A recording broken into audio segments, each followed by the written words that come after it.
سورہ احزاب میں اللہ فرماتا ہے بسم اللہ الرحمن الرحیم لقد کان لکم فی رسول اللہ اسوۃ حسنہ۔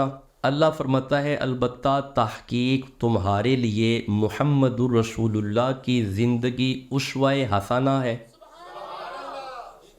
بعینہ ہی ارشاد ہوتا ہے سورہ ممتحنہ میں، اللہ فرماتا ہے قد کانت لکم اسوۃ حسنہ فی ابراہیم۔ اللہ فرماتا ہے کہ جس طرح ہم نے تمہارے لیے محمد الرسول اللہ کی زندگی کو اسوہ حسنہ بنایا، اسی لیے ان کے دادا خلیل اللہ کی زندگی بھی تمہارے لیے اسوہ حسنہ ہے۔